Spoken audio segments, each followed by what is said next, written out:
Hello, my name's Natasha Pulley. I've written a book called The Half-Life of Valery K. I am really thrilled to be included on this shortlist because adventures are a big part of my life. I'd never imagined I would be considered an adventure writer, which is very cool. I try to go on adventures every few years, because that's the amount of time it takes me to get amnesia about how stressful it is. What is my book about? The Half-Life of Valery K is about a terrible disaster that happened in the Soviet Union in the late 1950s. There was a long period where nobody could quite work out what had happened, but it was vast and it was terrible.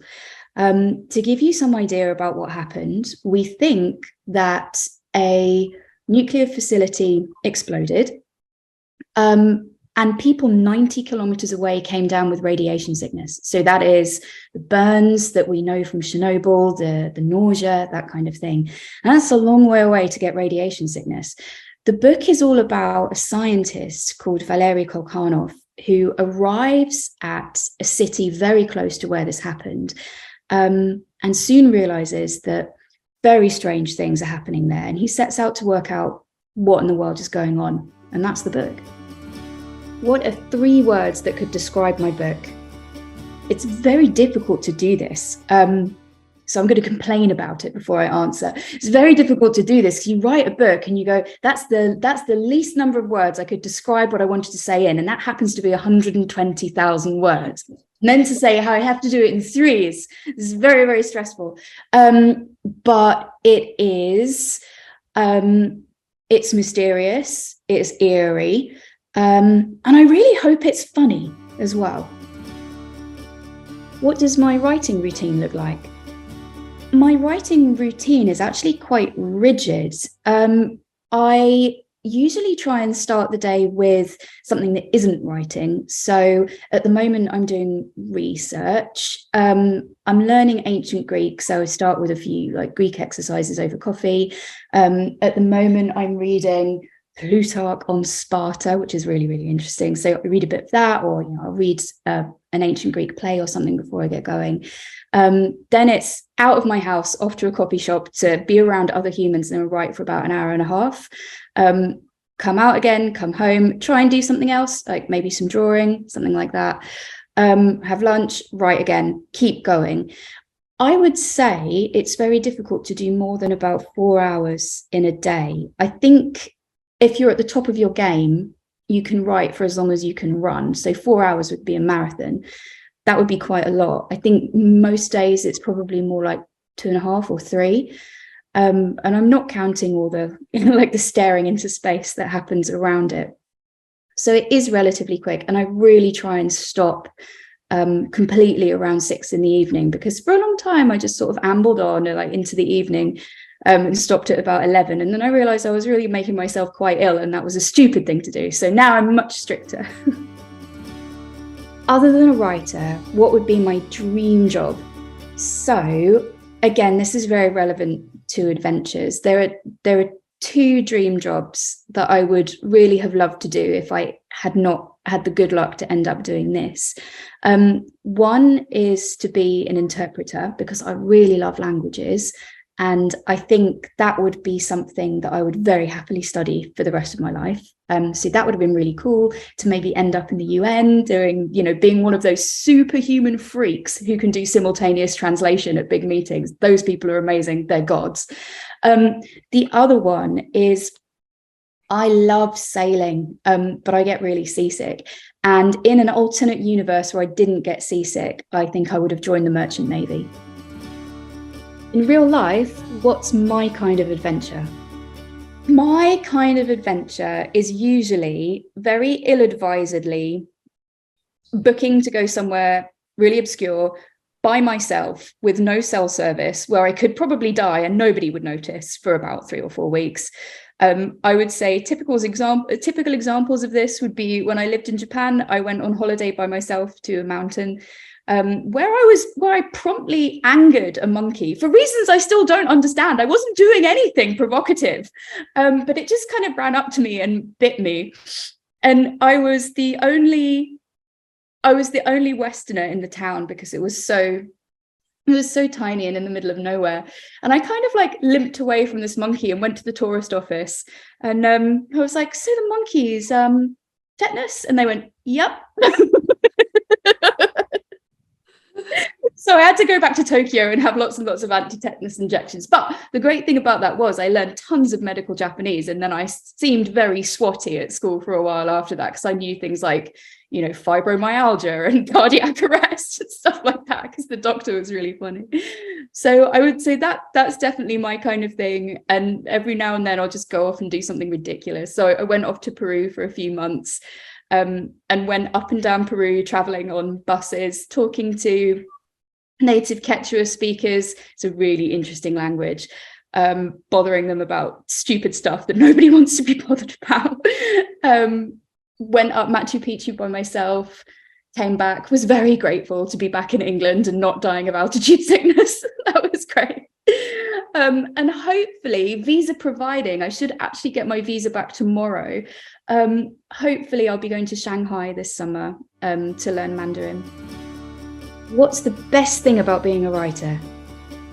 The best thing about being a writer, I think, is by far and away the independence it gives you. I think so many of us get very bogged down. This sounds like a terrible thing to say, very bogged down by other humans who can be quite unhelpful sometimes. I think a lot of people they often go into the office, or, you know, they go into their job where they work in a big factory or a big shed with hundreds of other people, and you just go, do you know what, you get a lot more done if you guys weren't here. And one of the great things about writing is that you do, and you can. So you're your own boss. You can just go on a trip whenever you want. You don't have to ask anybody to do anything. You just go, and that's fantastic. What's the hardest thing about being a writer? It's exactly the same thing, but like the negative spin on it. So with independence often comes isolation. So if you're not very careful, you find yourself sitting in a sort of self-imposed COVID lockdown for weeks and weeks and weeks. And often it can be a bit of an effort to get yourself out of that. One of the reasons that I really like just going on periodic adventures is that it stops me from getting too much in a rut. If every now and then you do something huge and stressful and interesting, you lift your brain out of whatever kind of rails it's cemented itself to, and you have a bit of a change, which is definitely healthy, given the lifestyle is very isolating. What are 3 books that have influenced me? Some of my favorite books are Drive Your Plow Over the Bones of the Dead by Olga Tokarczuk. It's wonderful. It's about an elderly lady who is trying to work out who is killing animals and also people in her very, very rural village. And she's mad, and her narration is amazing and completely uplifting and brilliant. My other favorite novel, I would say these two are probably in tandem, is Small Gods by Terry Pratchett, because Small Gods, I would say, is where The Half-Life of Valery K came from. When you write about really serious things, and sometimes, you know, about atrocities like nuclear disasters, or what the KGB did, or Stalin, or in Terry Pratchett's case, you know, the Spanish Inquisition, there is a sense that this needs to be dealt with consistent and immense gravity. And actually, what Terry Pratchett really proves is you can delve into very deep, often very unpleasant things, but keep such a light touch and keep a gentle humor, so that nobody is throwing the book across the room going, I can't take it anymore. It's a way to make it easier to read. And I think in some cases, yes, it needs to be dealt with total seriousness. But I think there are a surprising number of cases where you can deal with horror with humor, and it works, and it makes it more palatable. And I think in the end, it makes it easier to read. And the endeavor of any book is to be easy to read. So I think that really changed the way that I wrote and the way that I was looking at ways to write about terrible things, which is all about what Valery K is. And then I think another writer who I really admire, my favorite book, of his is called Conclave. It's Robert Harris. And I don't know any other writer who could make a very dry election at the Vatican seem really, really interesting, but he really does. And it is absolutely brilliant. And the whole book is narrated by a cardinal in the Vatican who's voting in the papal elections.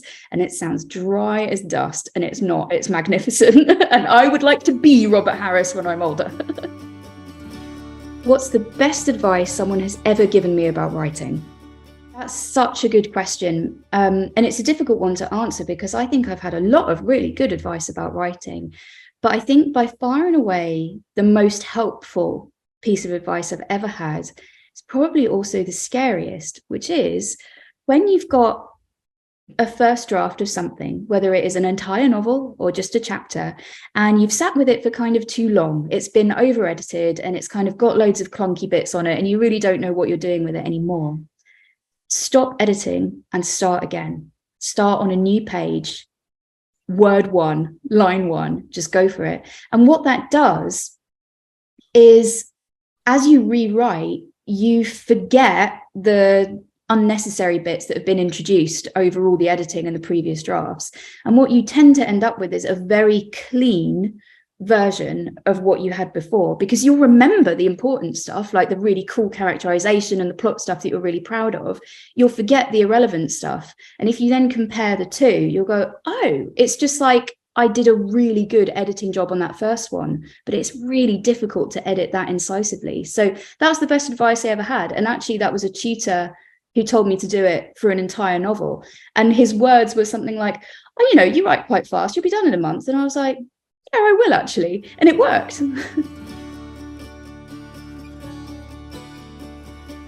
The thing that stands out to me is actually my electricity bills. That sounds like the dullest thing in the universe, but so I was doing the final edits on Valery K and having Russian lessons at the same time. And this was happening on Zoom because the war had begun. So lockdown was over, but it would have been stupid for a sort of unassigned academic to go to Moscow asking about radiation. I would have been arrested immediately. So I did online language school with a school in Moscow. And the teacher was about my age. She was sort of my equivalent in Russia. But she was a real, fire-breathing Putin supporter. She was really interesting, and I loved talking to her because we disagreed about everything, but got on like a house on fire because she was very funny, and I think we were both just very interested to hear about the different perspectives. So she would say things like, oh, it's all to the glory of Russia, and Russia is the third Rome, which is a very far-right Russian thing to say. And I would go, oh, I don't know about that, but okay, and tell me about verbs now. And at the start of one lesson, this must have been 2 or 3 months into the war, when the Russian government were limiting power to the West. She held up her electricity bill and she said, it's going down. And I had mine on my desk and I held it up and I was like, it's going up. And it was just the most lovely moment because we both fell about laughing. We were on opposite sides of this horrendous conflict, but it was nonetheless it was just like a stupid human thing that people do. And it all boiled down to how much money we were paying to boil the kettle. And it just struck me as like, it was awful and it was lovely. And that was my standout memory.